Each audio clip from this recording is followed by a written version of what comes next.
안녕하세요. 홍약사닷컴 홍약사입니다. 이번 영상이 프로바이오틱스에 대한 마지막 영상입니다. 제 블로그를 통해 많은 질문을 받았던 제품 중 하나이다 보니까 간단하게 할 수가 없었네요.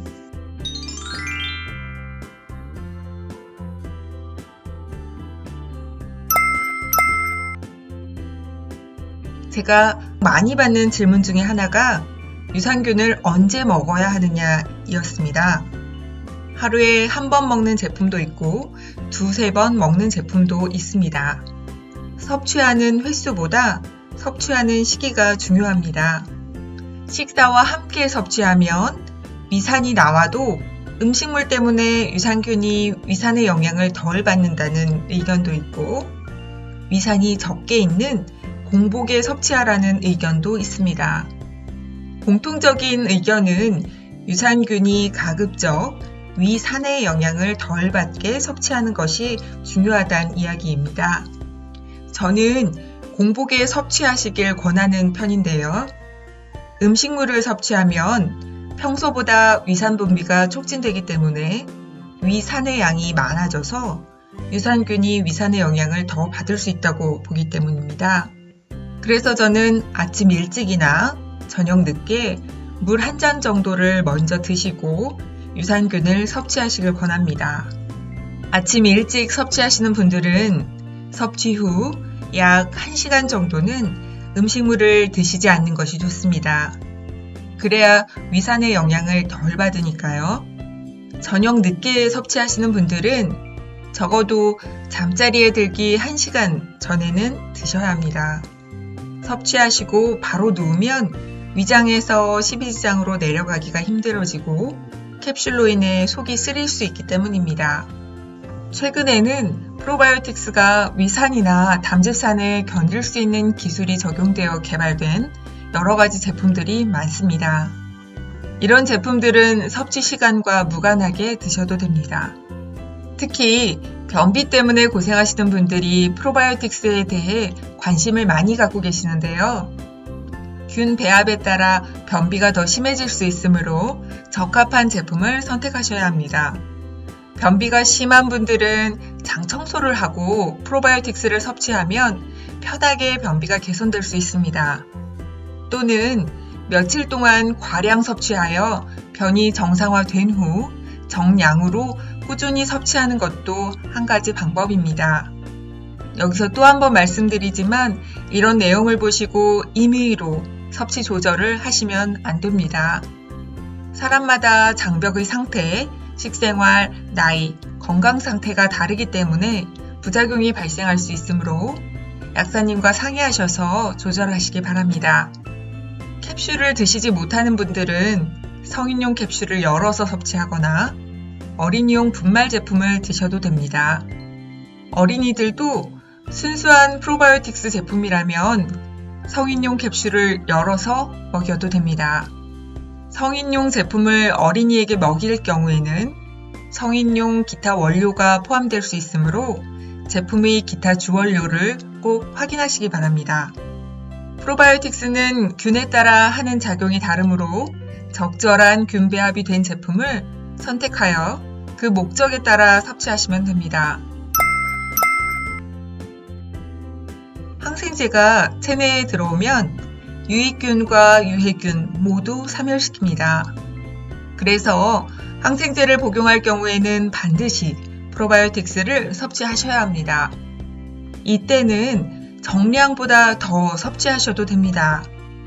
물론 동시에 섭취하면 안 되고 약 2시간 이상 간격을 두시고 섭취하시면 됩니다. 항생제 치료가 끝난 다음에도 최소한 한 달 이상은 프로바이오틱스를 꾸준히 섭취하시길 권합니다. 유익균이 부족해지는 이유는 항생제 복용으로 인한 사멸과 나이, 위산 부족, 스트레스, 음주 등이 그 원인이라고 할 수 있습니다. 이 프로바이오틱스들은 원래부터 몸속에 있는 균들이므로 건강한 분들이 정상적으로 유통된 제품을 섭취한다면 독성은 거의 없다고 볼 수 있습니다. 간혹 사람마다 건강 상태가 다르므로 장내균의 균총이 무너지면서 생기게 되는 균교대 현상으로 복통, 복부 팽만, 변비, 설사 등이 생길 수 있는데 대부분은 수일 내에 회복됩니다. 이런 상태를 부작용이라고 하기보다는 균교대 현상으로 인한 초기 불편감이라고 표현하는 것이 옳을 것 같습니다. 이런 일반적인 부작용은 있을 수 있으나 장내에 유익균이 모자랄 경우에는 오히려 문제가 발생할 수 있으므로 섭취하는 것이 모자란 것보다는 좋습니다. 모든 분이 겪는 것은 아니지만 일부에게서 프로바이오틱스 섭취 초기에 불편하다고 하시는 분들이 계십니다. 이것은 섭취 초기에 나타나는 증상으로 프로바이오틱스가 장내 유해균 및 상주균과 경쟁하는 과정에서 생기는 균 교대 현상입니다. 일반적으로 발생하는 이런 균 교대 현상은 섭취한 프로바이오틱스가 장에서 잘 작용하고 있다는 반증일 수도 있습니다. 프로바이오틱스를 섭취하면 장내에 기존에 형성되었던 균형이 깨어지면서 발효와 부패가 일어나 여러 가지 증상을 일으키는 것입니다. 정상적인 균교대 현상이라면 일주일에서 열흘이면 장이 정상화되어 불편함은 해소됩니다. 건강 관련 TV에서 일부만 과장되게 언급한 부분이 있는데 전혀 없는 이야기는 아닙니다. 충분히 도움이 될 수 있는 작용을 합니다. 요즘 많은 여성분들이 지속적인 다이어트로 인해 임신과 출산을 위해서 반드시 필요한 영양소가 부족한 경우가 많이 있습니다. 영양 부족과 함께 스트레스가 더해지면 코르티솔이라는 호르몬 분비가 늘어나는데 이 호르몬은 항스트레스 호르몬으로 분비가 늘어나면 다른 호르몬의 생산을 억제하는 역할을 합니다. 그래서 임신과 관련된 호르몬의 생산을 억제하여 임신을 어렵게 할 수 있습니다. 저도 비슷한 사례를 경험한 적이 있습니다. 병원에서 검사해보면 부부가 모두 정상인데 임신이 잘 안 돼서 병원을 다닌다는 동생이 있었습니다.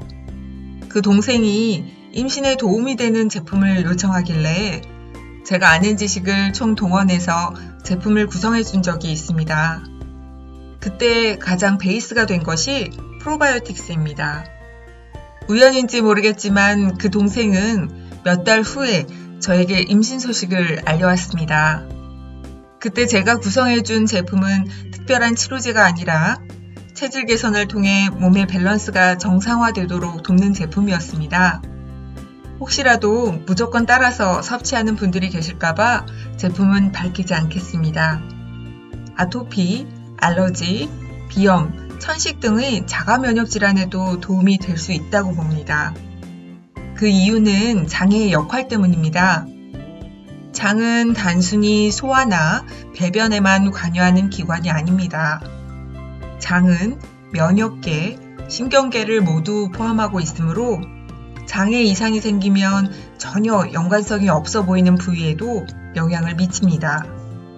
장내의 세균총은 자체적으로 면역 조절 기능을 하고 있어서 이 세균총을 잘 유지시켜주는 것으로도 여러 가지 면역 질환이 개선될 수 있습니다. 면역세포의 약 70% 이상이 장에 존재한다고 합니다. 장내 환경을 개선해주면 우리 몸의 면역력에도 좋겠죠? 오늘도 여러분의 건강지킴이 홍약사였습니다. 건강하세요.